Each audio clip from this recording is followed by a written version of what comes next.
नमस्कार। 24 की खबर देखना आप शुरू कर चुके हैं। मैं आपके साथ कमल कौशिक। 2024 से पहले 2023 में नेता इस समय बहुत ज्यादा व्यस्त नजर आ रहे हैं, क्योंकि हर राज्य का हाल भी जानना है। खासकर बड़े बड़े नेता जिनकी जिम्मेदारी है कि वो चेहरा बनकर अपनी पार्टी को मजबूती दे सके, वो खासकर अलग अलग राज्यों में जाकर अपनी पार्टी को हर तरह से ताकत देने का प्रयास भी कर रहे हैं। और अब ये दिखाना भी चाहते हैं कि 2024 में उनकी सत्ता आएगी तो वो क्या क्या कर दिखाएंगे। ये सपने अभी से ही दिखाने शुरू कर दिए गए।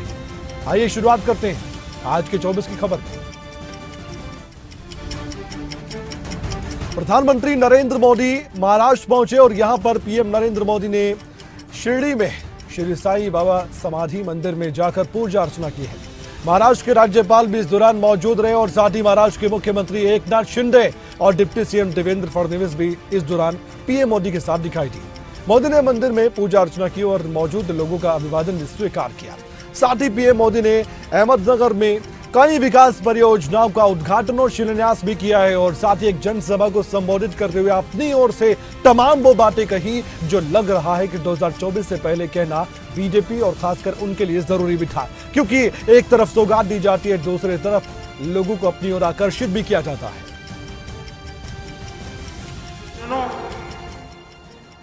देश को गरीबी से मुक्ति मिले, गरीब से गरीब परिवार को आगे। सरकारी क्षेत्र में उन्नत और पारंपरिक बीजों के उत्पादन पर आयोजित एक राष्ट्रीय संगोष्ठी में केंद्रीय गृह मंत्री अमित शाह ने कहा है कि आने वाले दिनों में भारत के बीज संरक्षण, बीज संवर्धन और बीज के अनुसंधान, इन तीनों क्षेत्रों को परिपूर्ण बनाने के लिए हम लगातार प्रयास करें और भारतीय बीज सहकारी समिति का बहुत बड़ा योगदान भी इसमें रहने वाला है। साथ ही गृह मंत्री अमित शाह ने यहां पर बहुत महत्वपूर्ण बातें भी बताई। आइए सुनवाते हैं उनकी ओर से क्या कहा गया। आने वाले दिनों में भारत के बीज संरक्षण, बीज संवर्धन और बीज के अंदर अनुसंधान, ये तीनों क्षेत्रों को परिपूर्ण बनाने में बहुत बड़ा योगदान इस संस्था का रहने वाला है। तो आपने सुना कि गृह मंत्री अमित शाह ने अपनी ओर से क्या बात की है। ये विजन है आने वाले वक्त के लिए और हर क्षेत्र बहुत जरूरी है, इसलिए इस पर भी बातचीत खुलकर की गई है।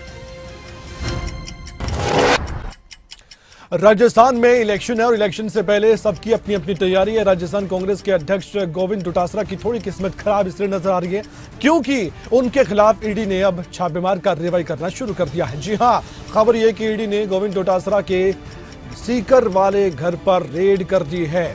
ये मामला राजनीतिक तौर पर बड़ा बन चुका है क्योंकि इस मामले को लेकर लगातार प्रतिक्रिया सामने आ रही है। ये दो फोटे बहुत है में, एक तो उनका सीकरी वाला और सीकर वाले घर पर जब रेड मारी गई तो उसके बाद उनके समर्थकों में रोष भी देखा गया है। अब डोटासरा क्या करेंगे ये सवाल बड़ा है, क्योंकि जब एक पार्टी का किसी राज्य में प्रमुख हो और उसके खिलाफ ही कार्रवाई हो जाए तो फिर पार्टी की बदनामी होती है। अब ये राजस्थान कांग्रेस के अध्यक्ष हैं गोविंद डोटासरा को जहां अपनी ओर से अपनी पार्टी को मजबूती देने की कोशिश करनी चाहिए, लेकिन वो अब ईडी की छापेमार कार्रवाई के बाद थोड़े चिंतित जरूर होंगे। लेकिन कांग्रेस ने अब बीजेपी को घेरना शुरू कर दिया है, क्योंकि नई बात तो नहीं है, ईडी और सीबीआई पर हमेशा से ही सवाल खड़े किए गए। वैभव गहलोत को ईडी के समन पर भी राजस्थान के मुख्यमंत्री अशोक गहलोत ने साफ तौर पर बयान दे दिया और कह दिया कि राजस्थान के अंदर उनका टारगेट है, हम कामयाब होकर दिखाएंगे। अशोक गहलोत ने यह भी कहा कि इन्होंने आज जो किया उसका जवाब आने वाले वक्त में राजस्थान में जनता देगी। हम 1 करोड़ लोगों को पेंशन दे रहे हैं, मिनिमम पेंशन कर दी है 1000 रुपये कर दी है। इसका मतलब पति पत्नी को पेंशन मिलती है तो उस परिवार में 2000 रुपये प्रति माह आ रहा है, पेंशन का आ रहा है। बता दी कितने राज्य में आता देश के अंदर।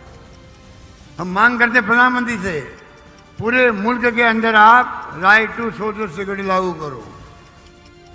सब परिवार का भरण पोषण की जिम्मेदारी सरकार की होती है, जो जरूरत होती है उसको। दुनिया के मुल्कों में है, आप विश्व गुरु बनने की बातें करते हो।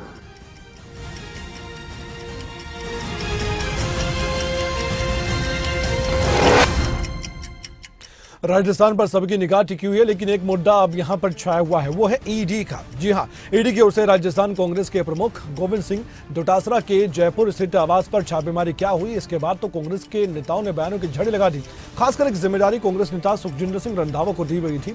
अब उनका भी जिम्मा है कि वो किसी तरह से इस पूरे मामले पर अपनी सफाई पेश करे कि उनकी पार्टी क्या कहना चाहती है। इस पर उन्होंने कहा कि जहां जहां ईडी जाएगी वहां वहां कांग्रेस पार्टी जीत कर आएगी। सुनिए क्या कुछ कहा रंधावा ने। और इलेक्शन कमीशन बिल्कुल जुबान बंद करके बैठ जाए। ईडी की अगर आज से 3 महीने पहले रेड होती तो मैं वेलकम करता। आज कांग्रेस को दबाने के लिए, हमारे कैंडिडेट्स को डराने के लिए, हमारे पीसीसी प्रेसिडेंट जो हमारे हेड हैं, कांग्रेस के एक हेड के घर दुर्भाग्यपूर्ण ये बात है, मैं ये कह रहा हूं। ईडी की राजस्थान कांग्रेस के प्रमुख गोविंद सिंह डोटासरा के आवास पर छापेमारी के बाद आम आदमी पार्टी की ओर से भी प्रतिक्रिया सामने आई है। विपक्ष में ये भी पार्टी है और आजकल गठबंधन में एक दूसरे के साथी भी नजर आते हैं, लेकिन इस मामले पर भी ये एक दिखाई देते हैं, क्योंकि ये कोई पहला मामला नहीं है कि किसी विपक्षी नेता पर इस तरह की कार्रवाई की गई हो। आम आदमी पार्टी के नेता सूर्य भारद्वाज से पूछा गया तो उन्होंने कहा, केंद्र की बीजेपी सरकार ने देश की सभी संस्थाओं को लेकर एक मजाक बना दिया, उनको मजाक का पात्र बना दिया है। हर तरीके से बीजेपी हताश नजर आती है। कि केंद्र की भारतीय जनता पार्टी सरकार ने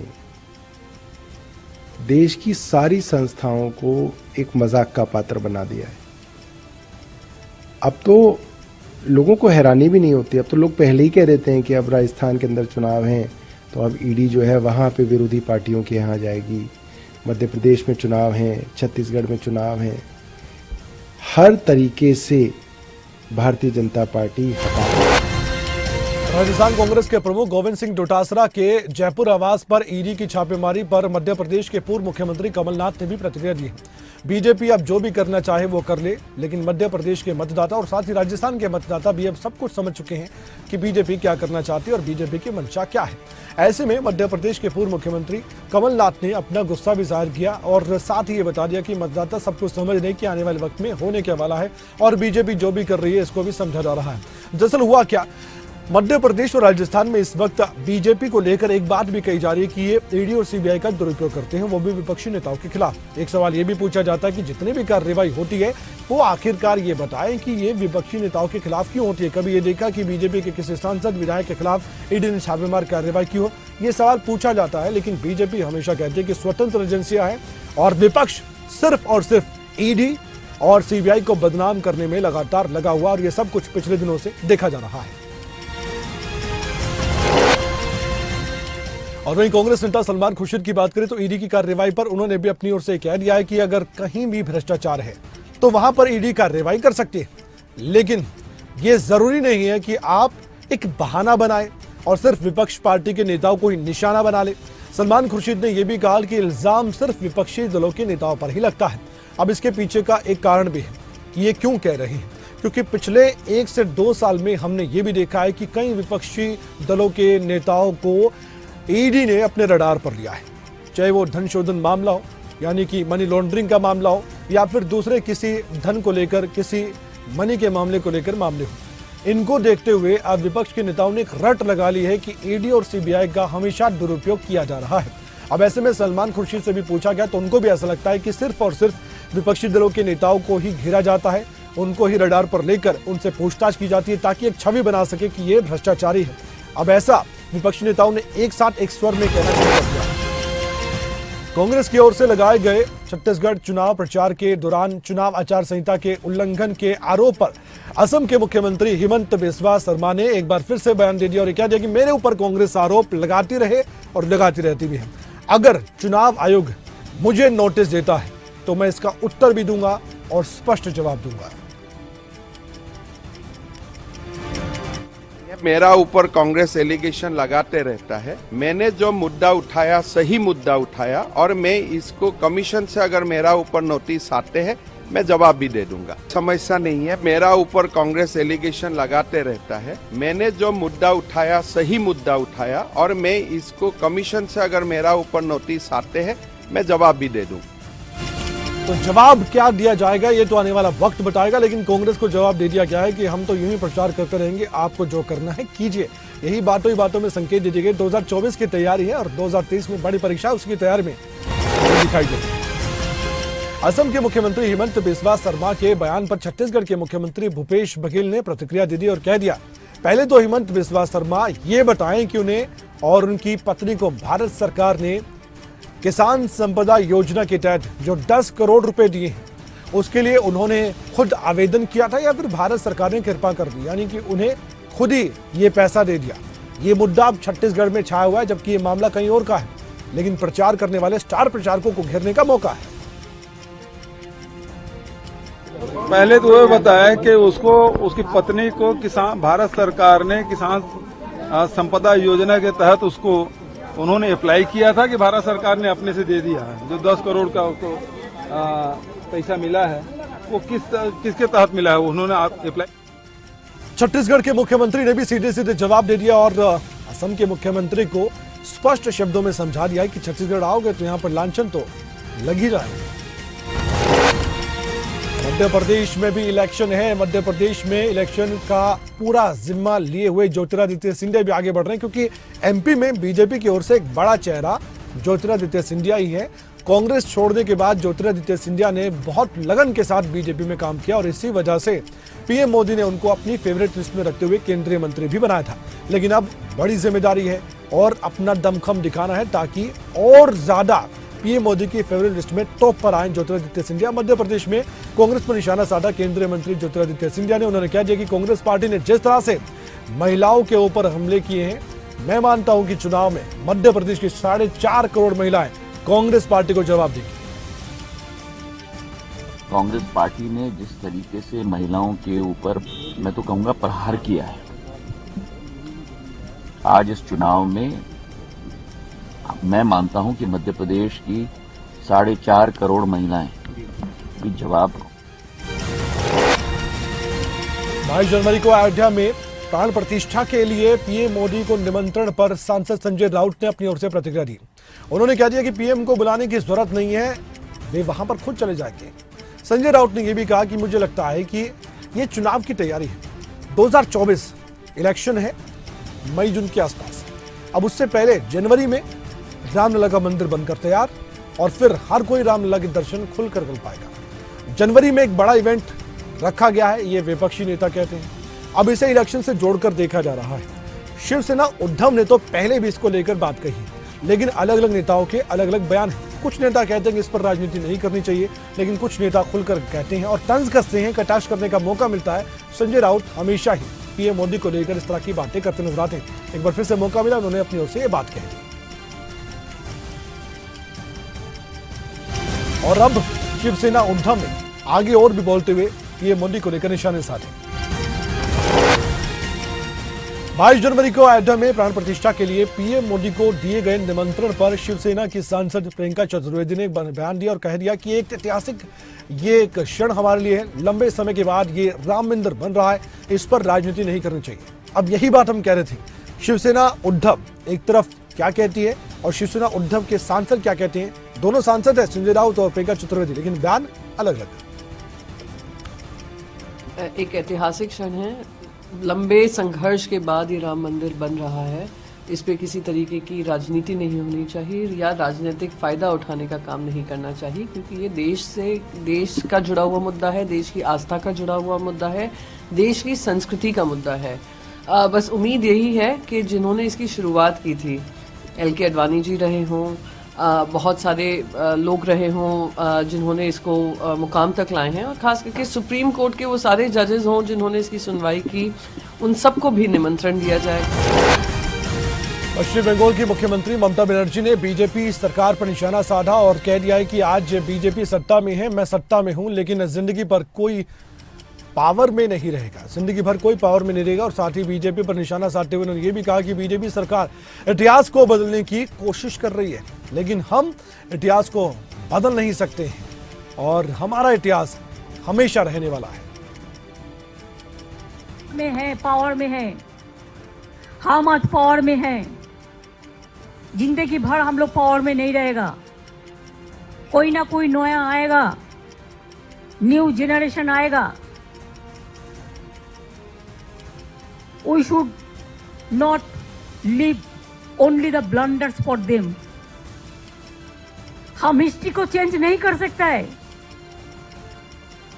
हमारा इतिहास रहेगा में है पावर।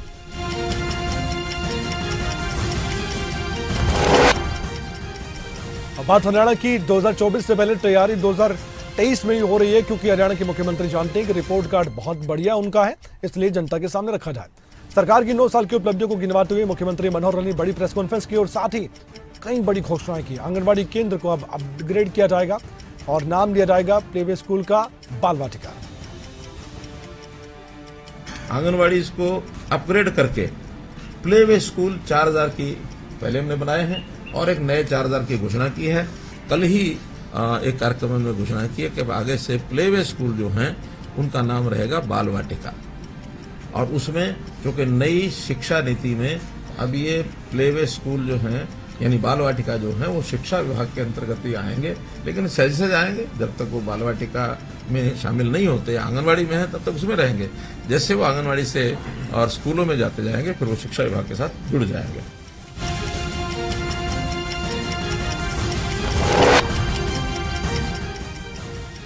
किसान प्रधान प्रदेश हरियाणा और यहां पर किसानों की बात बहुत होती है। मुख्यमंत्री मनोहर लाल की सरकार का फोकस था कि किसानों को ज्यादा से ज्यादा लाभ दिया जाए। मेरी फसल मेरा ब्यौरा, इस बात का जिक्र फिर से मुख्यमंत्री मनोहर लाल ने अपनी प्रेस कॉन्फ्रेंस में की है और किसानों के खाते में सीधे पैसे हम डालते हैं, इसका भी जिक्र किया। किसानों को आपदा के समय भी मुआवजा दिया जाता है।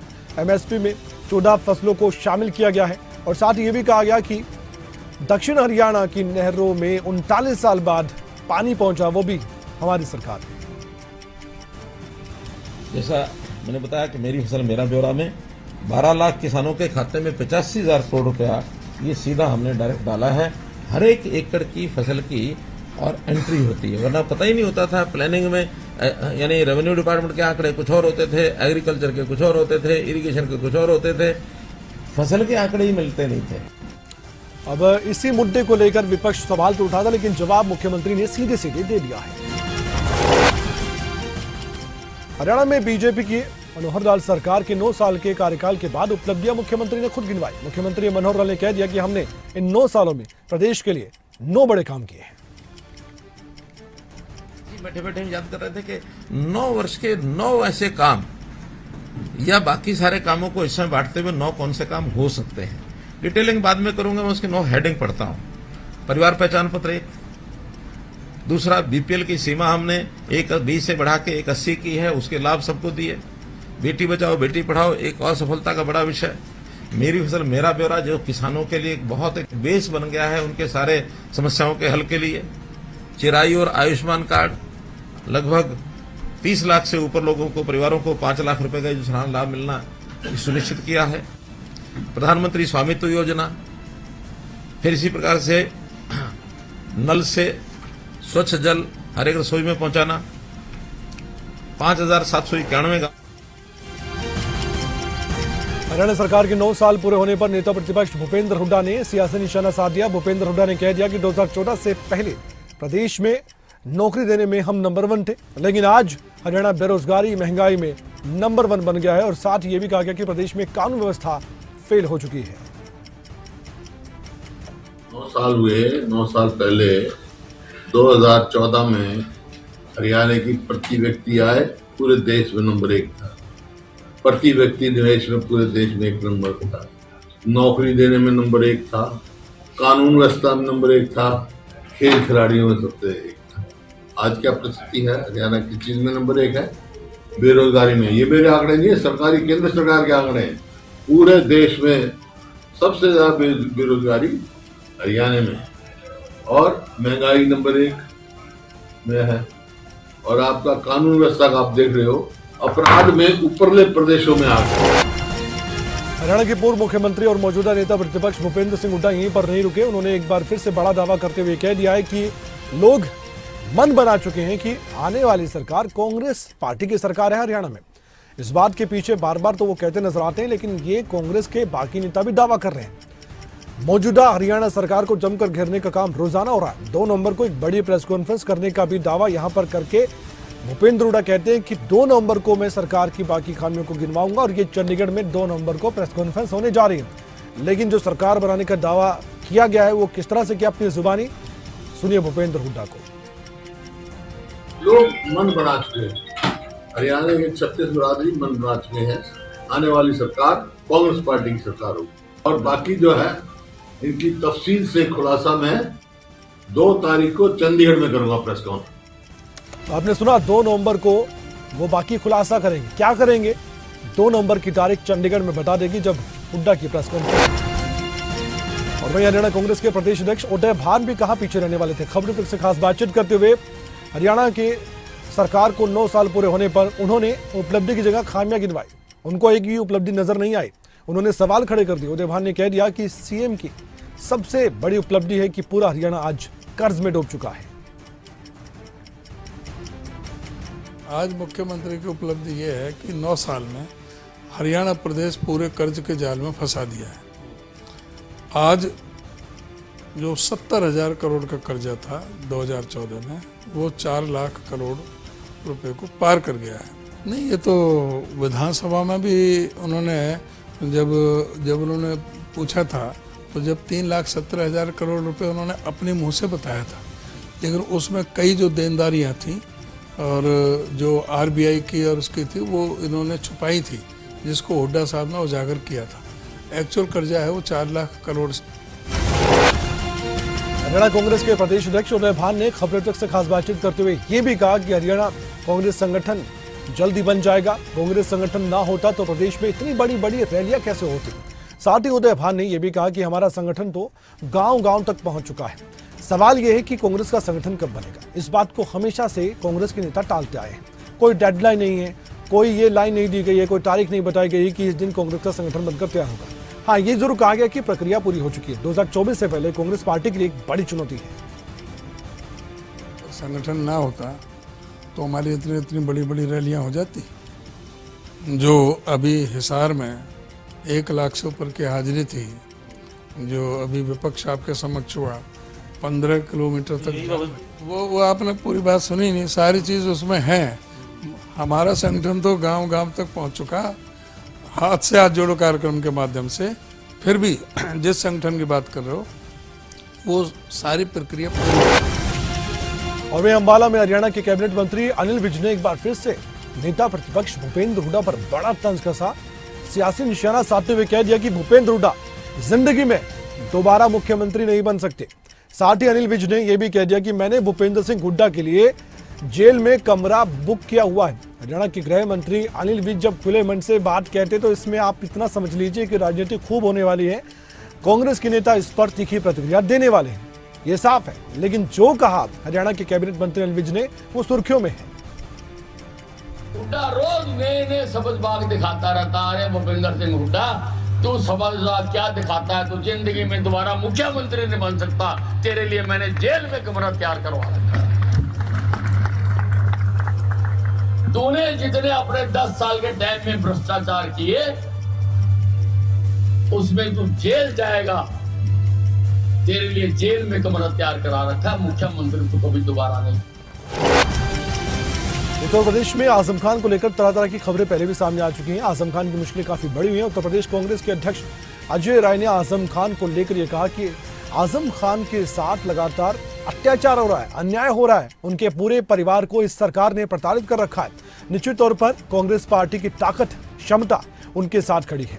ये मुद्दा काफी छाया हुआ पहले दिन से था, लेकिन विपक्ष की एकता को दिखाते हुए अब कांग्रेस पार्टी ने उत्तर प्रदेश में दिखा दिया है कि समाजवादी पार्टी के नेताओं के साथ भी वो खड़े हुए हैं। निश्चित तौर से हम आज इंसानियत, मानवता, जो सबसे बड़ी चीज है, इंसानियत मानवता के नाते हम लोग आजम खान साहब से मिलने आए हैं। जिस तरीके से भारतीय जनता पार्टी की सरकार इनके परिवार और इनको प्रताड़ित कर रही है, परेशान कर रही है, आज पूरी कांग्रेस पार्टी, आज हम आए हैं इनको यहाँ पर संबल देने। और ये निश्चित तौर से दुख की घड़ी में हम उनके साथ खड़े हैं। निश्चित तौर से हम आज इंसान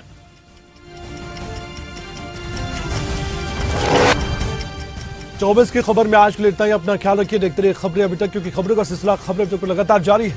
ब्रेक के बाद